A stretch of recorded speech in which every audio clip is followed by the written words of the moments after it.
It all started on a seemingly ordinary Wednesday morning. I had just returned home after a long week of undercover work for the FBI. Exhausted, I was looking forward to some much-needed downtime. Little did I know that my peaceful day would soon become a chaotic confrontation. As I sat on my porch drinking coffee, I noticed two people in dark uniforms approaching my house. They had all the appearance of police officers, complete with badges and a questionable air of authority. I squinted, trying to make sense of the situation. They were members of the local Homeowners Association, HOA, notorious in our community for their overly stringent rules and self-appointed enforcement. "Excuse me, sir, we have a complaint about your property," one of them shouted, pointing at my lawn, which bore a few unkempt weeds. "We're here to issue you an arrest notice for violations of community standards." I couldn't help but chuckle. It was absurd. These so-called officers had no real authority, and even more amusing, they had no idea who they were dealing with. With a slight smile, I decided to have a little fun. I calmly stood up, straightened my posture, and flashed my FBI badge. "Actually, I think you might want to reconsider that," I said, feeling the tension shift as their bravado faltered. "I'm an FBI agent, and I suggest you leave my property before I have to escalate this." The looks on their faces were priceless. Shock turned to confusion, and confusion turned into panic. You can't do this," one of them stammered, backing away.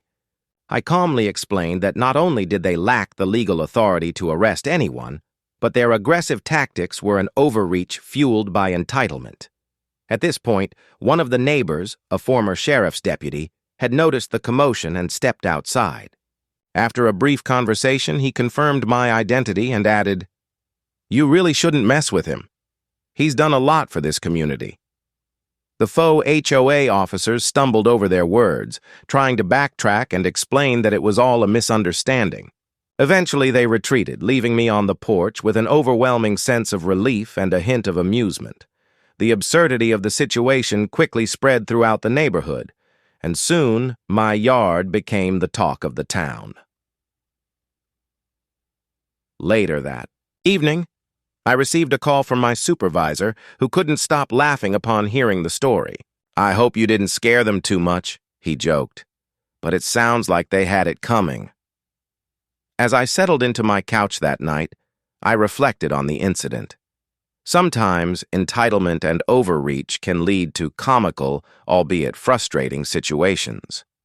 For now, though, I was just grateful to be home, unbothered by the fake authorities and ready to enjoy my well-deserved break. The laugh was on them, and I couldn't wait to share the story with my fellow agents when I returned to the office. The townhouses of Stonegate Crossing were identical, sterile, and aggressively compliant. This was all thanks to the Stonegate Crossing HOA, a group run by retirees with too much time and an aggressive interpretation of the rulebook. Special Agent Benjamin "Ben" Carter, a seasoned FBI investigator specializing in white-collar crime, found his home life refreshingly simple compared to his job. Today, however, simplicity had been assassinated by a small wooden object hanging from his porch. It violates the Wildlife Attraction and Feeding Ordinance, Section 5, Paragraph C, declared Mrs. Agnes Dubois, the head of the HOA Architectural Review Committee, standing imperiously on Ben's welcome mat. "It's a bird feeder, Agnes," Ben said, pinching the bridge of his nose. "It attracts small, harmless songbirds. The rule is for raccoons and deer.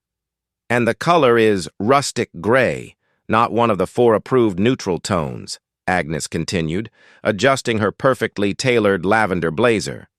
"You received 3 warnings. You are now officially non-compliant."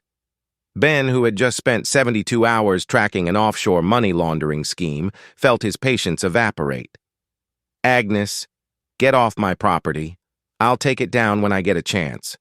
"That, Mr. Carter, is no longer an option," Agnes declared, retreating rapidly to the sidewalk. "The board has authorized immediate, non-voluntary enforcement." Ben shook his head, heading inside. "Whatever, Agnes. Have a nice day." Chapter 4. 2. The ambush an hour later, Ben was on a video call with his field supervisor, discussing a highly classified sting operation, when he heard a commotion outside that sounded distinctly like someone shouting through a megaphone. "Attention residents 14B! This is the Stonegate Enforcement Unit. You are in violation of community law and are ordered to surrender to custody." Ben muted his mic and stared out the window. Parked in his driveway was a massive black SUV. It had flashing yellow lights, the kind you buy at an auto parts store, and the words Stonegate Community Patrol poorly stickered on the side. Standing in front of it were three men dressed in cheap, ill-fitting black tactical shirts, cargo pants, and sunglasses. They looked like the worst extras from a bad action movie. Leading them was a man named Gary, a former mall security guard who now served as the HOA's head of security. "They got a tank?" Ben muttered, reaching for the official FBI-issued sidearm he kept locked in his safe. Gary pointed at Ben's front door and yelled, "Mr. Carter, you are under citizen's arrest for aggravated bylaw non-compliance. Open the door. And step out with your hands visible." Ben leaned down and unlatched the deadbolt, a slow smile spreading across his face. He knew he should call the local police, but the audacity of this performance was too good to interrupt. Chapter 3. Authority. Check Ben opened the door, stepping out onto the porch. He was wearing a simple t-shirt and jeans. His hands were visible, one holding a glass of iced tea, the other loosely hanging by his side. "Well, hello, gentlemen," Ben said, taking a sip of tea. "What exactly does a citizen's arrest for aggravated bylaw non-compliance entail?" Gary puffed out his chest. "It means you are going to be escorted to the community clubhouse and detained until you sign a compliance agreement and pay a $5,000 fine." "A detention center," Ben mused. "That sounds a lot like unlawful detainment." "We are empowered by the covenants," Gary shouted, gesturing for his two officers to advance. "We advise you to come peacefully, or force will be authorized." The two stooges began moving toward the porch. That's when Ben moved. He didn't move fast.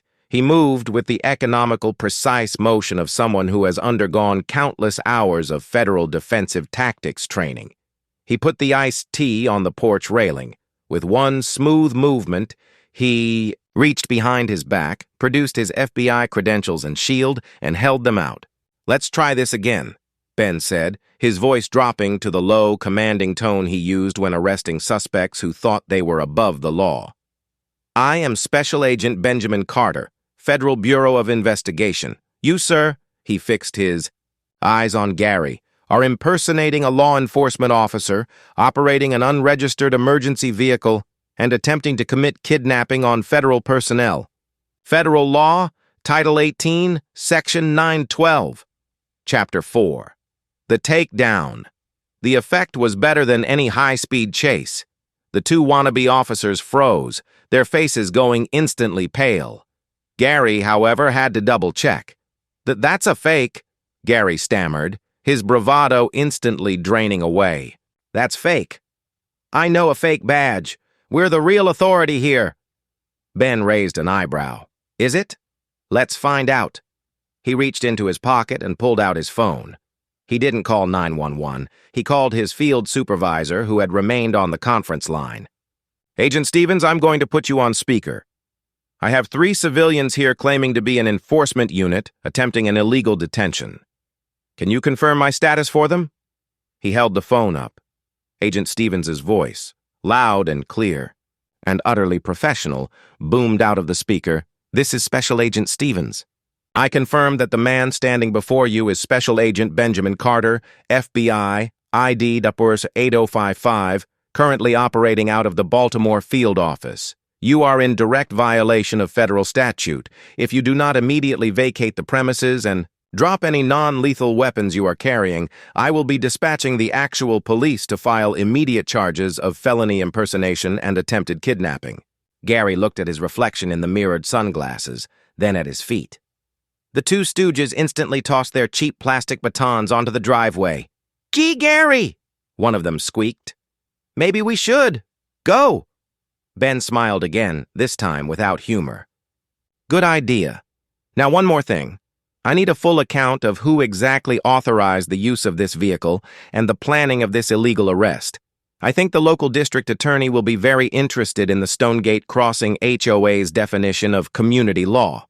As the three officers scrambled back into their oversized SUV, Ben walked over to his porch, picked up his glass of iced tea, and took a relaxing sip. The bird feeder stayed exactly where it was. When I moved into my new neighborhood, I expected peace and quiet, not a pack of wannabe cops. The HOA here acted like they owned the place. They had uniforms, badges, and even a fake HOA police department logo painted on a golf cart. I thought it was funny, until they showed up at my door. It started with a warning note, saying my mailbox color wasn't community approved. Then another for leaving my trash can out too long. I ignored them because honestly, I had bigger things to deal with, like actual criminals.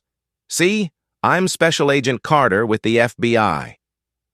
One Saturday morning, I heard pounding on my door. 3 men stood outside, wearing fake tactical vests with HOA police.